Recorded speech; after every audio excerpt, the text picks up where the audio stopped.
अस्सलाम वालेकुम दोस्तों, मैं हूं मोहम्मद जवेद। आप देख रहे हैं हमारा यूट्यूब चैनल। आज की वीडियो में हम आपको बांग्लादेश की सैर करवाएंगे, जो कि कदीम दौर में हुकूमत पाकिस्तान का हिस्सा था, जिसे मशरक़ी पाकिस्तान कहा जाता रहा। इन लोगों के रहन सहन, सकाफती कल्चर, इनकी शादियाँ और इस मुल्क की तर्ज ज़िंदगी की तमाम मालूमात फराहम करेंगी।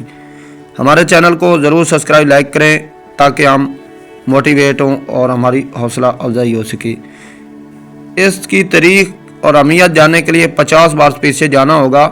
दोस्तों, बांग्लादेश कभी हिंदुस्तान के हिस्सा हुआ करता था। बरतानवी दौर हुकूमत से आज़ादी के बाद जब पाकिस्तान और भारत की तकसीम हुई तो ज़्यादातर मुस्लिम अक्सरियत वाले हिस्से होने की वजह से पाकिस्तान के हिस्से में आ गया। बहुत से दोस्त बांग्लादेश पर वीडियो तो बनाई हुई हैं, लेकिन असल हकीकत से आगाह नहीं करते। कहते हैं कि पाकिस्तान का बांग्लादेश पर नाजायज़ कब्जा था, जो कि एक गलत बयान है।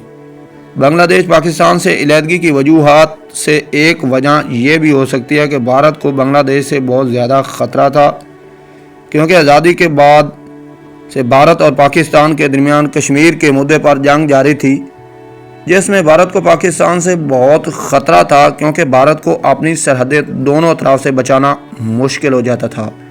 बांग्लादेश को पाकिस्तान से अलग करना भारत का अहम किरदार था। बांग्लादेश को आज़ादी के लिए उभारना भारत की कमज़ोर पॉलिसी थी। पाकिस्तानी फ़िज़ाइया पाकिस्तान से जाती थी और भारत पर हमलावर होती थी और मशरक़ी पाकिस्तान में अपने त्यारे लैंड करवाती थी। भारत को ये अमल बिल्कुल ही नामंजूर था। भारत चाहता था कि पाकिस्तान और मशरक़ी पाकिस्तान को किसी तरह अलहदा किया जाए। भारत दिन रात कोशिश के बावजूद आखिरकार कामयाब हो गया। पाकिस्तान 14 अगस्त 1947 को जब बरतानवी हुकूमत से आज़ादी हासिल की, आज़ादी को अभी 24 साल गुजरे होंगे कि 26 दिसंबर 1971 को पाकिस्तान फ़ौज के commander lieutenant general Amir Abdullah Khan Niazi ने इंडिया फ़ौज के लेफ्टिनेंट जनरल जगीर सिंह अरावड़ा के साथ हथियार डालने की दस्तावेज़ पर दस्तखत करके शिकस्त तस्लीम कर ली और बांग्लादेश बाज़ाब्त तौर पर एक नई रियासत के तौर पर दुनिया के नक्शे पर सामने आया। ये कहना गलत नहीं होगा कि जनूबी एशिया का ये मुल्क बांग्लादेश इस वक्त सबसे करीबी तल्लुकात इंडिया से रखता है।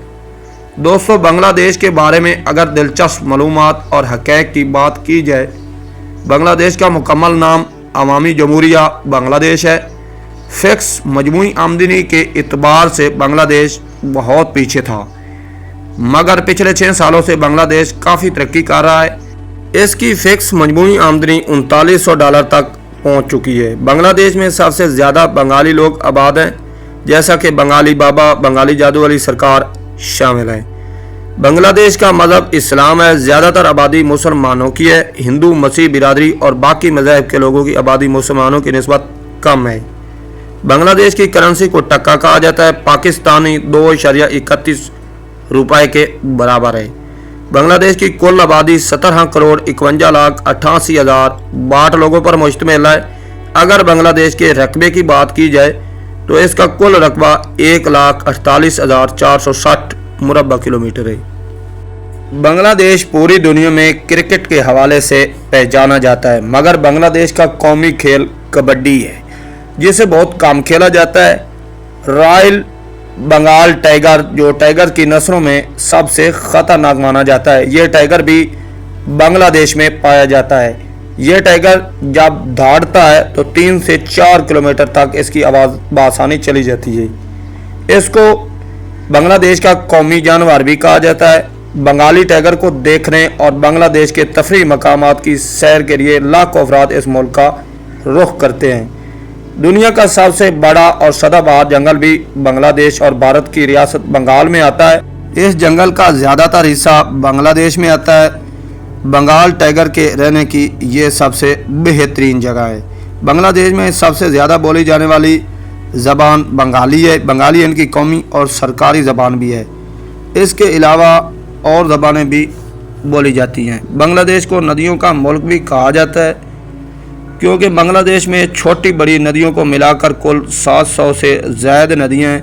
ये नदियाँ बांग्लादेश के मैदानी इलाकों को सैराब करती हैं। बांग्लादेश کاشتکاری کے لیے ایک اہم ملک ہے۔ اس کی 50% آبادی زراعت کے پیشہ سے وابستہ ہے۔ بنگلہ دیش کا چاول پوری دنیا میں رائس کے نام سے جانا جاتا ہے۔ بنگلہ دیش کے زرعی کسان آج بھی پرانا طریقہ حل استعمال کرتے ہیں اور قدیم روایات کو قائم رکھے ہوئے ہیں۔ بنگلہ دیش کی زرعی زمین پر چاول، کمان، گندم وسیع پیمانے پر کاشت کی جاتی ہے۔ یہاں کے کسان اپنی فصلیں بیچ کر خاص اچھا منافع کماتے ہیں۔ بنگلہ دیش میں پاکستان کی طرح زیادہ موسم پائے جاتے ہیں۔ ڈھاکہ بنگلہ دیش کا سب سے بڑا شہر ہے، جسے بنگلہ دیش کا دارالحکومت بھی کہا جاتا ہے۔ مقناطیس کی پہاڑی بھی ڈھاکہ میں واقع ہے۔ ہر ملک کی فوج مشرق، مغرب، شمال، جنوب جاننے کے لیے کمپاس کا استعمال کرتی ہے، جس کی سوئی ڈھاکہ کی مقناطیسی پہاڑی کی طرف ہوتی ہے، جو کہ شمال میں واقع ہے۔ بنگلہ دیشی لوگ خوبصورت انداز سے اپنی شادیاں کرتے ہیں۔ یہاں پہ پرانے اولڈ کلچر کو اپنایا جاتا ہے۔ ناچ گانا بھی ہوتا ہے، ڈانس ہوتا ہے، اس طرح کا رقص بھی کیا جاتا ہے۔ ساتھ ساتھ مہمانوں کے لیے خوبصورت کھانے تیار کیے جاتے ہیں۔ خوب مہمانوں کی مہمان نوازی کی جاتی ہے۔ بنگلہ دیشی لوگ ویسے ہی پیار محبت اور مہمان نواز لوگ ہیں۔ اسی طرح کی باراتیں لے آئی جاتے ہیں، جس طرح کہ پاکستان کے اندر بارات جاتی ہے، تو یہاں پہ بھی اسی طرح کے بنگلہ دیش کے اندر بھی پرانے اولڈ کلچر جو ہے نا اس وقت بھی قائم ہے۔